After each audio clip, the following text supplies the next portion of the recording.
I have a very small but steady growing channel for the past 8 months, and I thought I'd make that video for you that wants to start a YouTube channel, or you that already have started a YouTube channel but you're wondering how other people do things. I'm gonna go through my gears and mental state I'm in as a new content creator.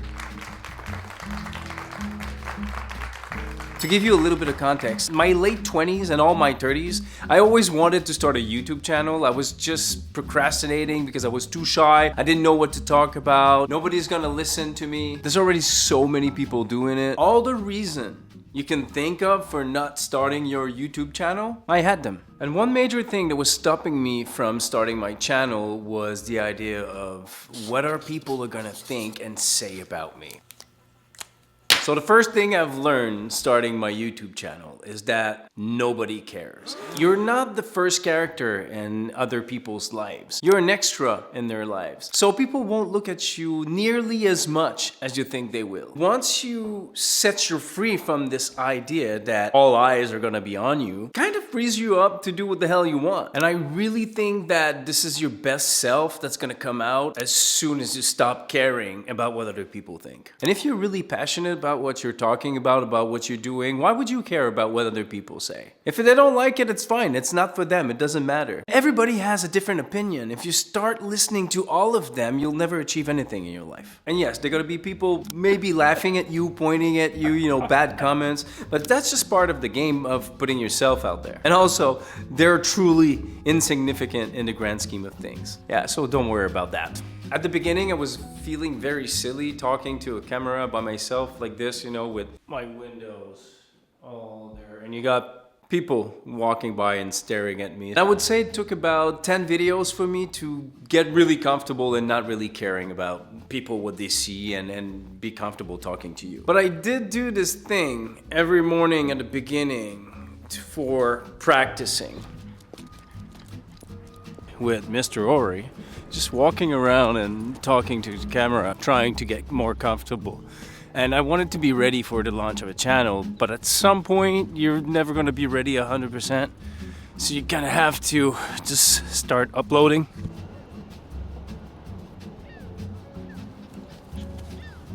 So before starting the channel, I had 5 videos, pre-scheduled, fully edited.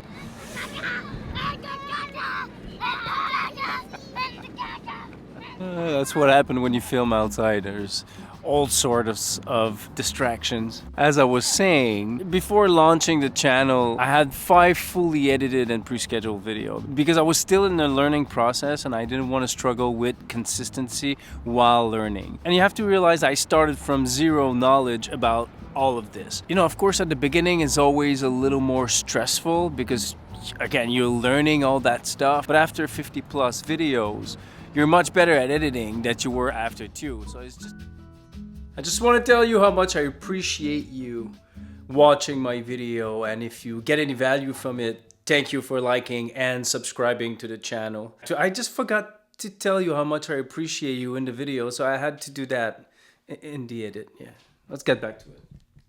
The game of time. Just practice, produce as much as you can. And you're gonna hear a lot of advice saying that you should hire someone to do the editing for you. That's okay if you have the budget for it and if you're willing to do that, but for me, I think editing is one of the fun part.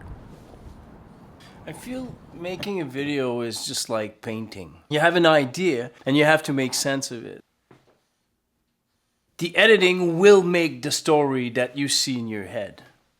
There's a lot of advice on YouTube about how being a YouTuber. And I watched so much of it that it almost made me stop wanting to be a content creator. You have someone that says that you need and you should do that, and someone else that says that you need and you should do this. A lot of contradiction as well, so it gets a little bit frustrating, discouraging, and confusing at some point. But at the end of the day, when you think about it, is what makes you you. So copying other people and listening to every advices that's on YouTube, it's not gonna help you that much. You gotta try your own stuff and see what works. And yes, of course, there's some guidelines that you need to follow, as like posting your videos and all that technical stuff. You need to do what makes you happy and what inspires you, of course. That brings me to inspiration. How do I come up with ideas for my video. It's quite simple. I think of a subject that sparks an interest in me, think about how I would title it and make a thumbnail for it. When I kind of have my line of how I would present it to you, then I move on to the script. I never have a clear idea of what the script is gonna be or what the main line is gonna be. It's always when I start writing that it comes to me. Whether it's paper, iPhone notes, or my iPad, I just get to it. And I see it through. It's super easy to find a reason why to do something, but it's easier to find reasons not to do that thing. So once I'm locked in on a video idea, I finish it. As for the gear I use, it's quite simple. I started with these, my iPhone 14 and this Rode microphone, and I got this thing as well. The Insta360 gimbal thing, you put your phone in there, and I have to admit that I've used it a couple of times and then I stopped. I kind of got sucked into all the creators talking about this thing when it came out. It sucks. I never use it anymore. Then I realized I wanted to do this for a long time, so I kind of equipped myself nicely. This guy here, Sony ZV-E10. I got a nice lens. I invested in a nice microphone. Tripod as well. Really enjoying this thing. I kind of customize everything I have with Paint. Yeah. And why I got the Sony ZV-E10 is quite simple. There's so many content creators that actually use this camera. There were so many reviews. Figuring out the settings, figuring out how to work it was super easy. For $1,200 Canadian, it's a very good quality camera for the price you pay. And that's all I really needed. You should go check out this guy, Mark Bennett. And he has a lot of video about this camera and the lenses, and he answers your questions. Super cool guy, very informative. I'm gonna link his channel in the description for you to go check out after. For lighting, it was quite simple. I bought these lights. It's super bright, it's white light, so it's perfect for when I'm painting. However, my studio is a street corner, so I got plenty of natural light. That's kind of the reason why I did not equip myself with a more professional lighting, but obviously this is something that's gonna have to come at some point. Another thing that's very cool is this arm for overhead shooting. It comes very handy when you just want to do stuff like this, you know, it's creative, it's different. Well, like I did at the beginning, you know, with the talking hands and writing stuff, but that's perfect. So it's really helpful to have that. Yeah. And I also got this clamp with a small but very efficient friction arm, so you could get some like a weird shot like these, you know. Basically, I bought the necessary basic equipment I thought I needed for the style of video I wanted to do. And I would suggest that if you want to buy some equipment, you don't have to go super high-end, but I bought a bunch of stuff where it was cheaper and it was very cheap, and I ended up buying the more expensive one after. Make a little more research, and if you're willing to invest, just invest a little more from the get-go so you're sure that you're not gonna have crappy equipment. And you can always get more equipment. I fell into that trap where, oh, I need this, I need that. Then you use it once or twice and you never use it again. And then you're short $400. So yeah, this is my studio setup, and you saw the one downstairs too. Super bright as well because, again, I'm on a street corner, right? So I don't need any extra lights. Just for the back, maybe. I mean, I'm pretty lucky that I already had my studio before starting this, so I kind of had my space. I just needed to rearrange a little bit. However, if you don't have a big budget, that's fine. You just with your cell phone and one room. We watch... That's a little bright, isn't it? There's another window there.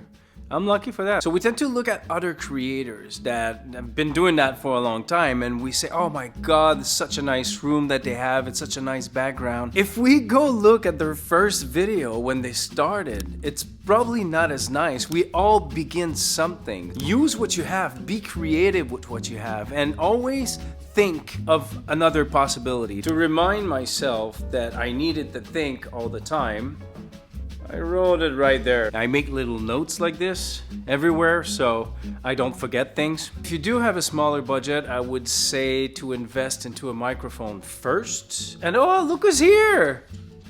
It's Renee, my friend! I forgot to lock the door. So invest in a microphone. I think the sound of your video is much more important than the quality of how it looks. At the end of every video you make, you're gonna be happy, you're gonna be proud of yourself.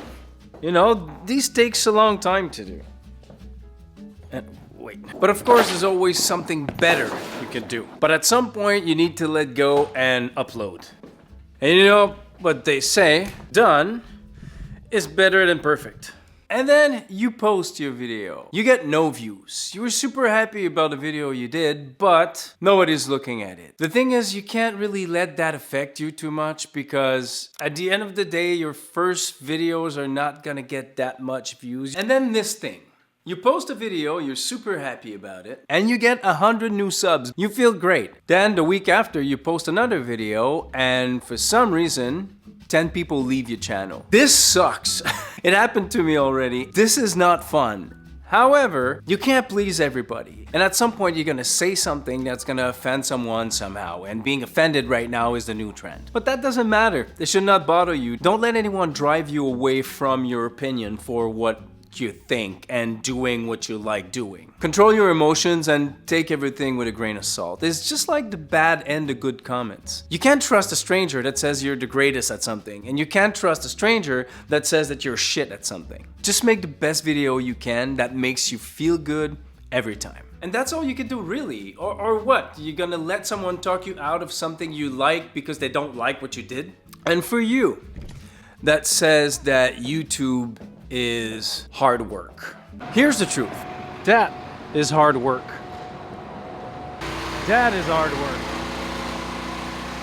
YouTube is a shitload of work, but it's not hard work. Take the word hard and change it for amazingly fucking cool to do, but it takes a lot of time and a lot of learning. It is very time consuming and there's a huge learning curve, especially when you've never done anything like it. Learn how to edit, how to work your camera, pacing, the lighting. There's so many little things to learn, but a lot of it you actually learn on the fly as you go. But then again, if you really enjoy something, it won't feel like hard work. And there's that super fucking cliche sentence that if you've watched any how-to YouTube videos that you've heard it. You just have to press record. I too, when I heard that before, I was like, but I still have to do this, I still have to learn that and this and that. And it gets so overwhelming. Let me tell you, if you're thinking of starting your YouTube channel, I swear to you, this is the truth. Just press record. When I did that, everything kind of came together. Don't wait for the perfect moment, perfect camera, lighting, timing, script. Everything is gonna fall into places as soon as you hit record. Maybe quicker than you think, maybe slower than you think, but at least you will have started. What I want from this channel is quite simple. I want to learn, I want to make new friends, I want to inspire people, and I want to make cool video. I want to collab with new creators as well and just, you know, have a blast doing it. Don't be shy to hit me up in the comment. I'll see you next week. As for